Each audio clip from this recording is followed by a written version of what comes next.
We like to call it the Supernatural Hour. And now, our hosts. Hey everybody, welcome back to another episode of Supernatural Hour. I'm your host, Castle. With us is Beaker. What's happening? We have Deanne. And we have Silent Dawn. Hello. So it'll just be the four of us. And tonight's episode should be hopefully interesting. But before we get going on that, let's talk a little bit about business. We had the Paranormal Expo last week, which came in with an investigation. And it also came with the actual event itself. So the investigation was kind of neat. We actually investigated Fort Douglas. We initially had the Commander's Building and the Officers Club were the two venues that were listed on the investigation. We were taken a little aback because we didn't know how many tickets they sold. They sold a couple. A couple, close to 100 tickets. We were in charge of running that investigation. Well, the fun part, too, is that I've investigated both the Commander's Building and the Officers Club. And so I know both those venues really well, and there's an upstairs and a downstairs to both those buildings. So you got 2 floors, but still with 100 people, that's a little much. So as we split into groups and we sent people to their venues, we realized pretty quickly that we did not have the downstairs to either of those buildings. The Commander's house actually has an upstairs main floor and basement. We only had the main floor of both buildings. Fortunately, Bo, who's the director of the Fort Douglas Military Museum, just happened to be wandering by, and I grabbed Bo, and I said, Bo, what are the chances we can get to the museum? So Bo actually opened the museum for us, and we were able to accommodate that investigation, which actually turned out to be a really good investigation. Deanne, I can't remember, were you there for that investigation? No, I was not. Okay. I had a football game that night. Sorry. It's an awkward pause because I'm giving you a look. Well, we lost really, really badly. It would have been better to go to the ghost hunt. You should have come to the ghost hunt. You probably wouldn't have lost. So Tim, tell me about your experience during the investigation. I hobbled around because I have a broken foot. No, it was actually really fun hearing different things from different people. One of the people that I actually got to work with a little bit was Jimmy Lynn Darling, one of our friends that she's the expert in the occult, and she actually did a lot of research on the buildings before she came so she could actually tell people about kind of what went on there. So learning the history of some of the buildings was kind of fascinating. Some of the stuff I already knew, but I learned more about the German soldiers that were massacred right after the war ended, right after Germany surrendered. There was the 9 POWs down in Salina, right, Utah, that found out that the war was over and they were going home. But there was a soldier there that decided to take it upon himself to just fire into their tents and killed 9 of the soldiers and wounded like 27 others, I believe.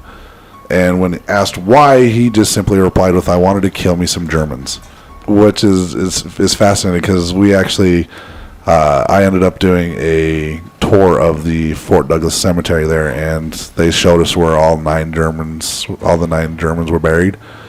And what I thought was interesting is, for some reason, the name Fritz kept popping in my head, and we actually found the tombstone for actually 2 different tombstones with the name Fritz on it. Oh, interesting.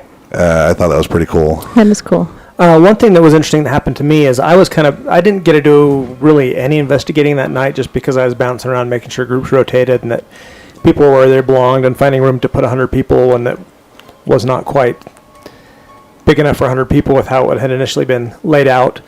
But I walked into the Commander's Building, and as I walked in, I saw a shadow, like a silhouette of a person on the outside of the building, go right past the window.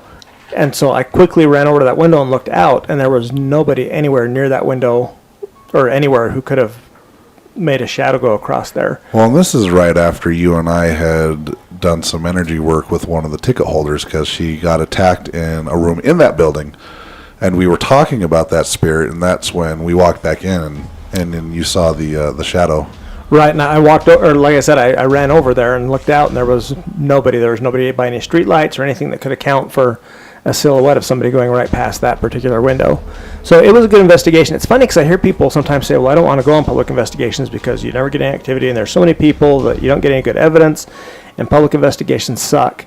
And we do both. We do a lot of both. And there's some really cool stuff that happens on private investigations, but in reality, I want to say I almost see more evidence on some of the public investigations because you've got more eyes who are seeing things and can report it and point it out. And again, I wasn't even really investigating. We had a couple experiences that night without even looking for experiences. Well, yeah, you and I were mainly just kind of walking around checking on the groups. I mean, we had the one guy from Bear River Paranormal tell us that they were sitting in that one room in the commander's house at the fireplace, and you could feel like the really heavy energy in there. But he saw a shadow figure kind of poke its head out from behind the dry erase board that was in that room. Oh yeah, that's right. I forgot about that. There were several people that mentioned experiencing stuff in that room. Yeah, overall, I talked to a lot of people who had good experiences, but yeah, public investigations are not a bad location to pick up on evidence. In fact, in a minute here, we'll talk when we get to Deanne's segment about recent investigations. We'll talk about our Benson Grist Mill investigation. That investigation was crazy. It was. And we'll come back to that here in just a minute. But the expo itself was really good. We had a chance to talk with Greg Lawson, the paranormal detective. We had a chance to talk with Andrea Perron, who is, and I asked her, and that's how you pronounce it. It's Perron. I was going to say, and she was the oldest daughter on the Conjuring, basically. And she was awesome. She was the neatest lady I have ever met. I really liked her. Oh, she was an absolute sweetheart. One of the first things I told her she was at the investigation that night, and I walked into the building, and I walked up to her. I said, Andrea, I said, you were a real brat in the movie. I saw you. You were a real brat. And she laughed with me, and she knew I was kidding. And I said, you're a real flirt, too. And she goes, oh, no, I was not. That was my sister Nancy. And she went on to tell me that basically it was her younger sister who was the flirt. But in the movie, the director thought it'd be weird if the younger sister was flirty, so they made her the flirty one.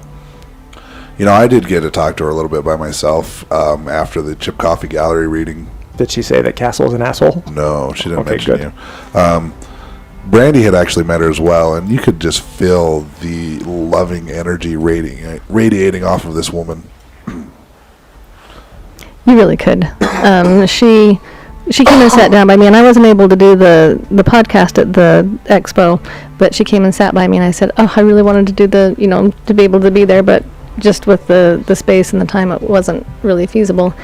And she gave me a big hug and kissed me right on the forehead, and, she just said, oh, you're so sweet. And, I mean, she talked to me like she'd known me for my whole life, and just a sweet, sweet lady. See, and I told her the same thing. I'm like, I know I just met you today, but I feel like I've known you my entire life.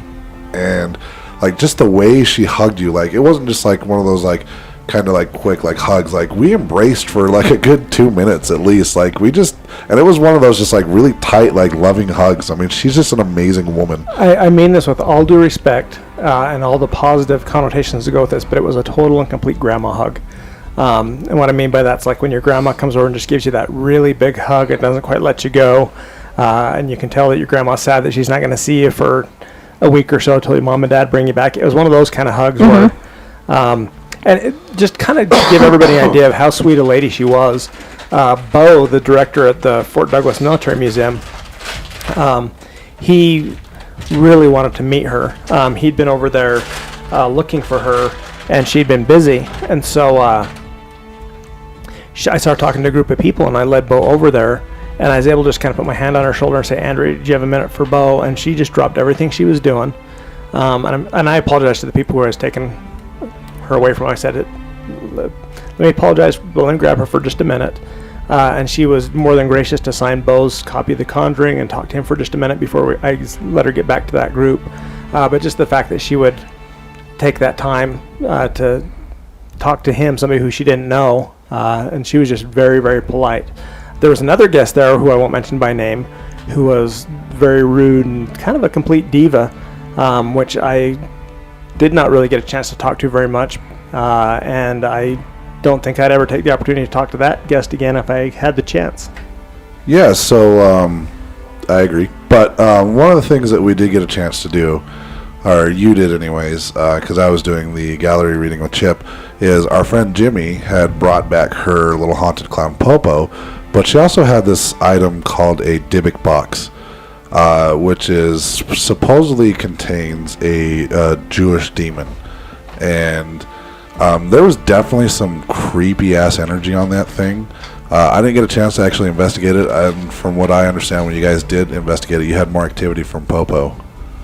I'm glad you brought that up. It's kind of interesting. So the Dybbuk Box, some guy decided to research how to make one. He studied with like some Hasidic Jew elders. He apparently, to make it, you need like the dirt from an unconsecrated murder in Israel. So he flew to Israel to get dirt from an unconsecrated murderer's grave. It required like human teeth, a human bone.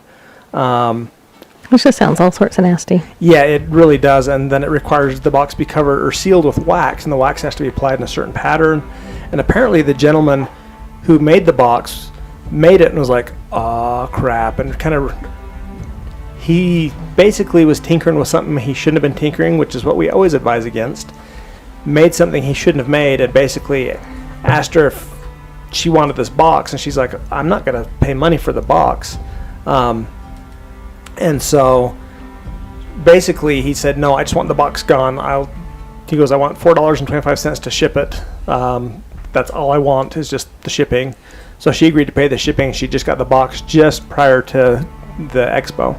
So, and I didn't get a chance to, I got a chance to play with Popo a little bit, but not the Dybbuk Box. This is a Dybbuk Box, not, and I'm using my quotes, not the Dybbuk Box, correct? No, so what this was is, if anybody's ever seen the movie The Possession that came out in 2012, the story is supposedly based on an actual story, and maybe this is something we could do in the future on one of our Hollywood versus reality movie segments like we did with The Conjuring, because people seem to really love that.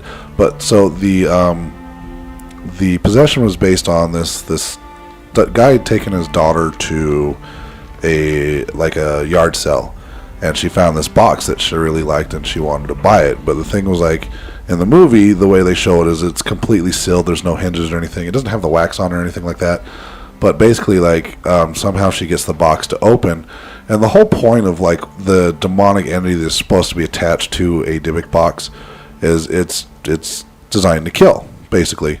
So the movie's about this girl being possessed by the entity that inhabited this Dybbuk box. The one that is supposed to be the movie's based on, when I was doing some research on the Dybbuk Box, it's actually owned now by Zach Bagans. Right, and that's why I asked, because I thought, I've seen the Dybbuk Box, and it's encased in there. I couldn't see her having it at the expo. No, this was, so some guy who's actually Jewish and follows that religion, because this is a Jewish entity, more or less. He, I guess, saw the movie and decided that he was going to go ahead and make his own Dybbuk Box. And did extensive research on how to do it, and spent, I think, $2,500 gathering materials, and basically he did his homework and he made one, is what it comes down to. Now, we did investigate it. Tim was at a gallery reading, and so myself and some people with Bear River Paranormal and Mike Findley, who's been on the show, we did take a minute to investigate it, and Popo the Clown again. And we got tons of crazy Ghost Meter Pro energy off the thing. The Ghost Meter Pro is just in a complete freak out mode the entire time it was by. If you take it away from the box or from Popo, the Ghost Meter Pro just did nothing, but you got it right next to the box and or the Dybbuk Box, then basically the device was freaking out. We got a lot of K2 energy off of both items, but what was interesting is we didn't get a whole lot of activity aside from that, but Popo the Clown in the box was moving around like crazy. Oh, that was weird.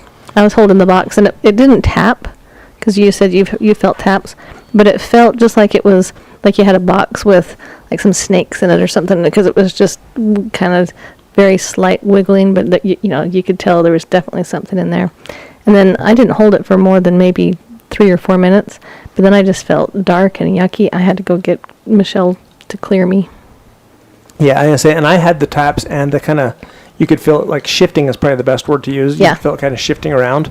But the most fascinating thing for me that happened that night, so we had the Popo the Clown in the box, and Mike Findley had a ping pong ball, so I grabbed Mike's ping pong ball, and I set the ping pong ball on the table, and it was solid and steady and wasn't moving. And I said, Popo, if you want this ping pong ball, move the ping pong ball. And there's writing on the ball, and I was looking right at the writing. And right as I said that, the ball rolled about 1/8 of an inch and just stopped dead. I mean, it moved. That's upsetting, because I actually wanted to record the video record the investigation on that, and I totally missed out on my chance to get something moving on video. Yeah, the ball was solid as a rock. I said, move it. It moved. I mean, it moved an 1/8 inch. In fact, 3 or 4 other people watched it, and we all kind of went, "Oh my gosh!" And then it just stopped dead. It didn't like roll and keep rolling, but it was a definite movement. And it was a movement on command, which was kind of fascinating. See, and I take a ping pong ball to every residential I do, and no one will move my ping pong ball. I've seen one roll in circles at a residential once. What was fascinating for me with Popo is actually sitting in the hotel room with Jimmy and Peaches. Popo's in the closet. The hotel actually had like an actual open door closet, and he was on the top shelf, and I could hear him thumping around in the box while we were all sitting in the hotel room talking. And I'm like, do you hear that? And Cammy's just like, oh yeah, that's just Popo. Don't worry about it. Yeah, just don't sleep. You'll be fine. Just don't go to sleep or take a shower, or you'll see the axe murderer standing outside the door, just like on Psycho. So that was kind of the Paranormal Expo. And just by the way, I'm just going to warn you guys right now, this is going to be a long show. So for those who said they want longer shows, you're in luck because this show is going to be long. We got a lot of material to cover, and we're not even there yet. So that was that investigation, and that was that. Tim, let's talk about Stone of the Week. Okay, so the stone that I picked this week is one of my personal favorites, and it's one of the top 5s that I recommend everyone get, which is Amethyst.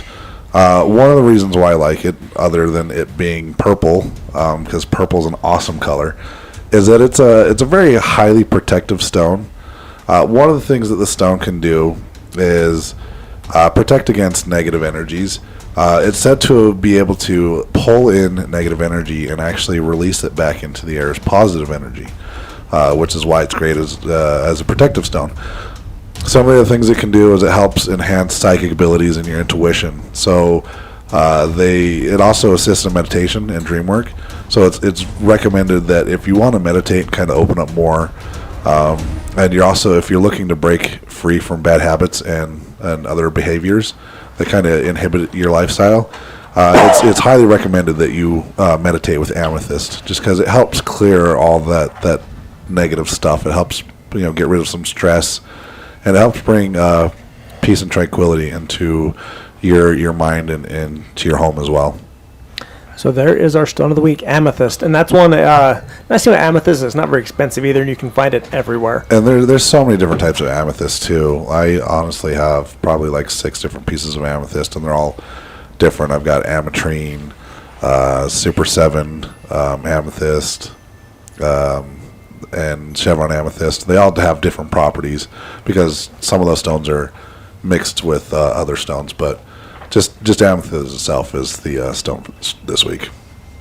All right, let's talk weird paranormal news. Now, you guys are all like plague rats today, man. Everybody's like dying and coughing. I have not made a peep, just so you know. I'm over here feeling like I'm going to suffocate. Because peeps are gross. Yes, they are. You guys suck. Those little devil marshmallow things. All right, speaking of devils, weird paranormal news. Now, my weird paranormal news story that I picked today, and I only did one because like I said, we do have a lot of material to cover, and we haven't even scratched the surface of that yet. It's not even really paranormal, and I actually picked this out and later saw that somebody posted it on the Pod Bash Goblin site, but we're going to talk about it anyway. But last week in Detroit, the Cantrell Funeral Home was raided by police, and the reason the police raided it is they got a tip that there were 11 babies' bodies stashed up in the ceiling of this funeral home. So when police got there, they arrived inside the funeral home, went up a ladder. They found a cardboard box where I believe 7 or 8 of the bodies were located, and they found a casket that had the remainder of the bodies inside the casket that were unburied bodies. Now, the reason this funeral home had been closed down 6 months prior is because of violations that they had. Apparently, inspectors came through and found bodies covered in like mold and other embalmed bodies that were just in various states of decay that were just stored improperly, including one that had some unknown fluid on its face. Not really paranormal per se, but definitely creepy and weird, and kind of makes it's very creepy. Kind of makes you wonder what's going on with something like that. how do you, like, do people not realize that their family members aren't being buried? Like, I don't understand how you get away with that. You know, when I first read this story, I was kind of thinking the same thing, and the only thing that makes any sense to me whatsoever would be either like unclaimed transient bodies, like on a state contract, where the state takes them to the funeral home and they don't dispose of them properly. They're supposed to be cremated or buried, and they're not. Or my other thought is that people are taking these, infants in or whatnot to be cremated, and the funeral home is basically giving them a bag full of cement dust and ashes from the fireplace and saying, "Here's your ashes," and going, "We saved $50 by not cremating that body. Stick it in the ceiling with the rest." That's the only thing I can think of that makes sense. So I actually might have a little bit of an answer for you, and this is completely coincidental because I didn't know you were doing the story. But Silent Dawn and I will watch these creepy things. Yeah, I got an answer because I've got 8 babies stuffed in my own attic. I know, no, I do not.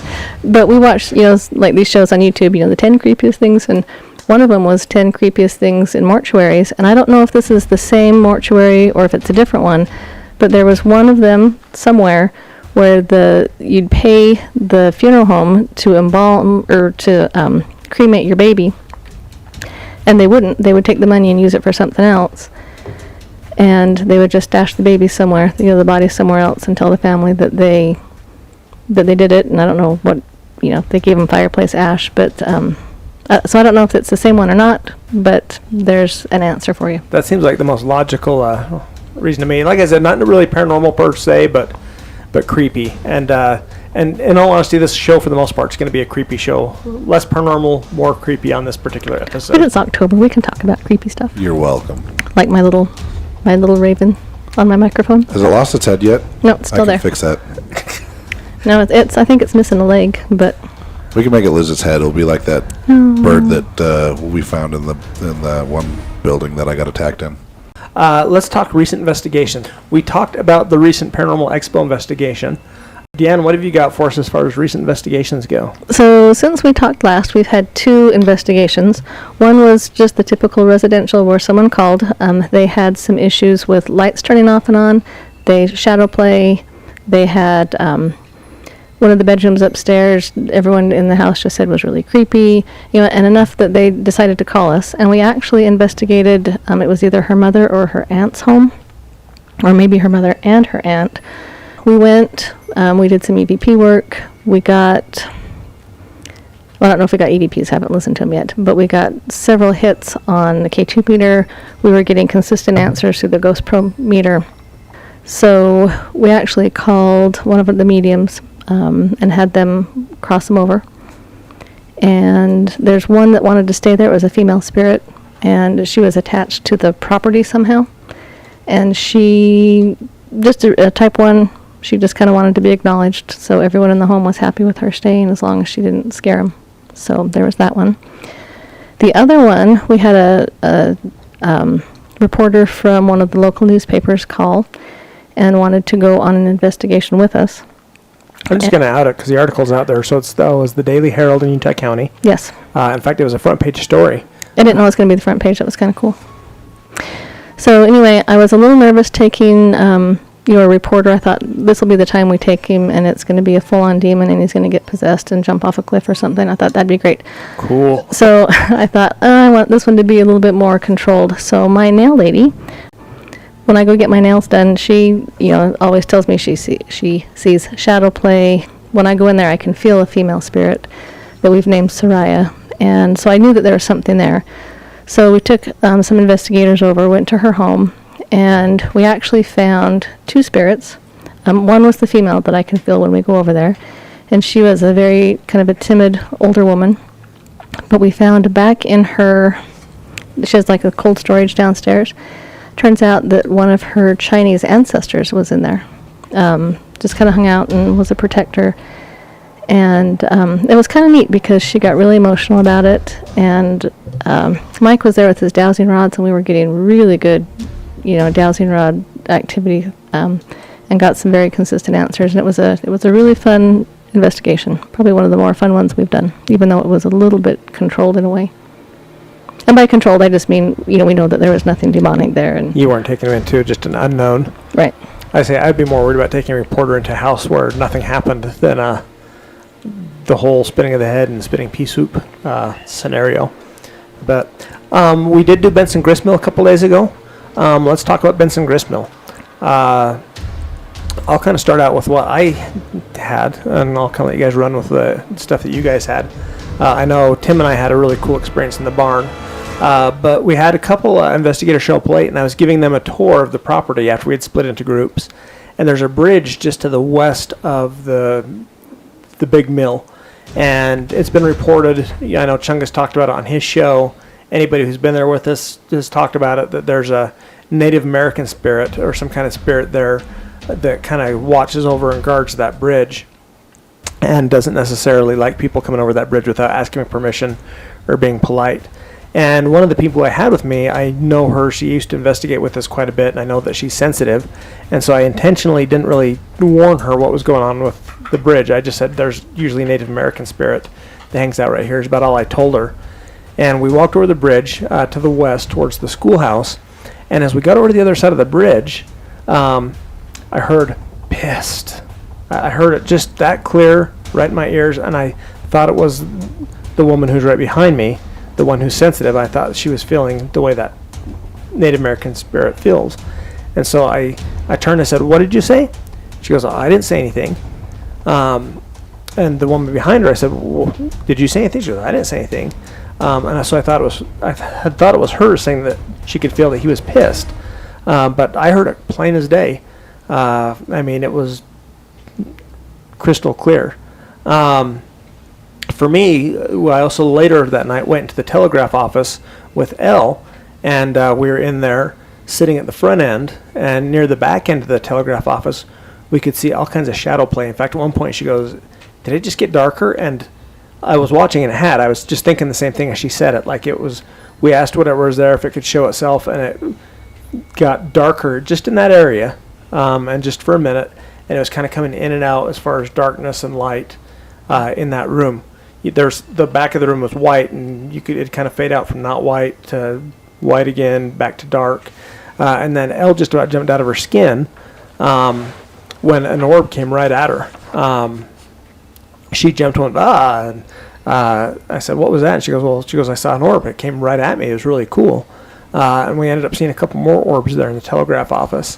What was interesting, though, was the rest of the night we had reports from everybody on stuff that happened. I don't think I talked to a single person that night, and I made it a point to talk to everybody I could as they were leaving, and every single person reported some kind of activity that night.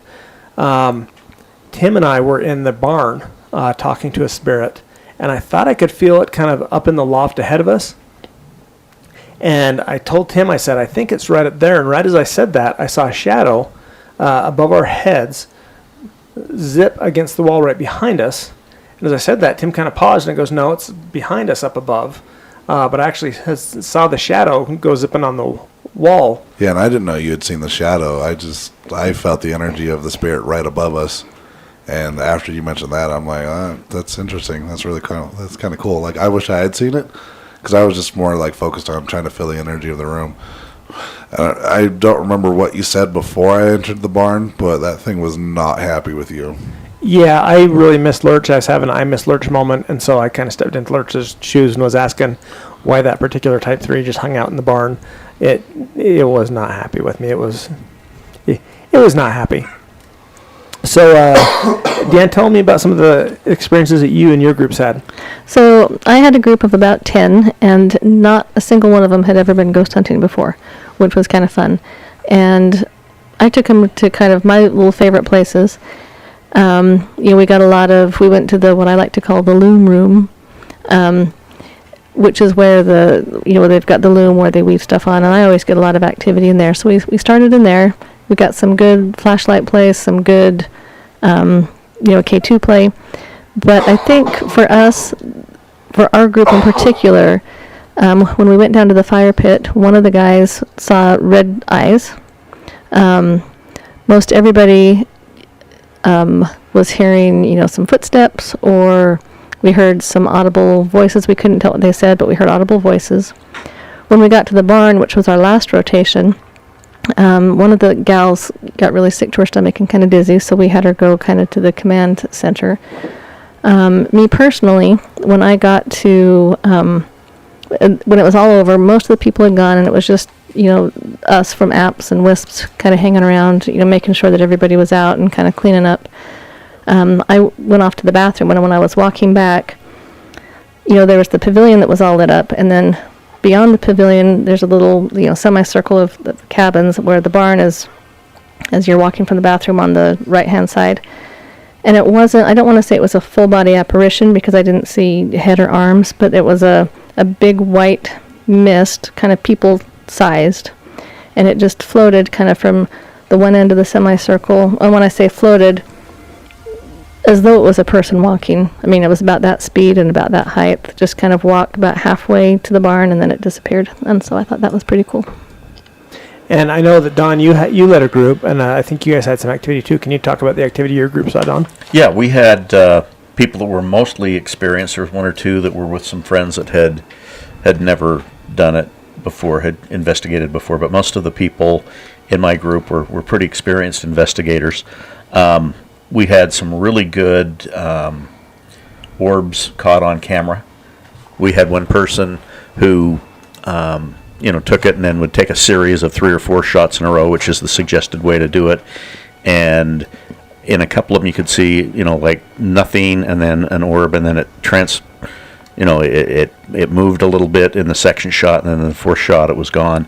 Those kinds of things, and they were pretty good. And lots of times in venues, you think, oh, it's an insect, or it's this, or it's that, and it's that. But it was cold enough that night. There weren't insects out. We weren't fighting mosquitoes. There weren't those kinds of things, and it was pretty compelling or photographic evidence. I think he came over and showed you, Gary.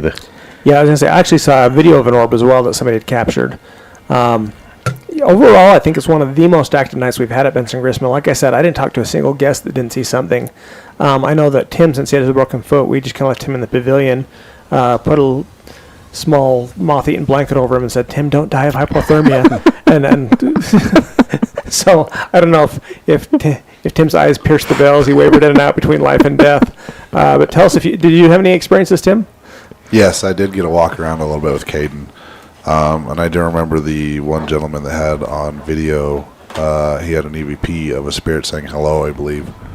I can't remember exactly what it said, but I know he showed you the video. Yeah, in fact, I heard it. It was clear we did get some EVPs out of that particular one as well, because he did play it. They were down, I want to say they were in the How Do I Get Down room. Yeah. And I think, in fact, not to be...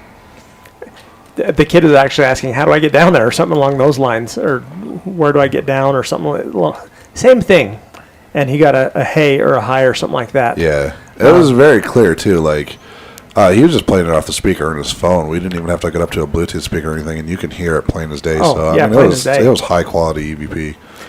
So, I did have, walking around with Caden, we both kind of felt a pull towards the big mill, and there's a spirit there named Kyle that just absolutely does not like me, because there was a couple times ago we were there and he was kind of picking on Elle, and I got mad at him and I told him to leave her alone, and ever since then he's kind of frustrated with me, and for some reason he keeps trying to get me into the basement of the barn by myself. And hey Tim, you want to go in the basement of the barn with me? Brow. Yeah. And so I did. And with Caden, and we saw one of the ticket holders go down there by herself, and I'm like, well, she probably shouldn't be there by herself.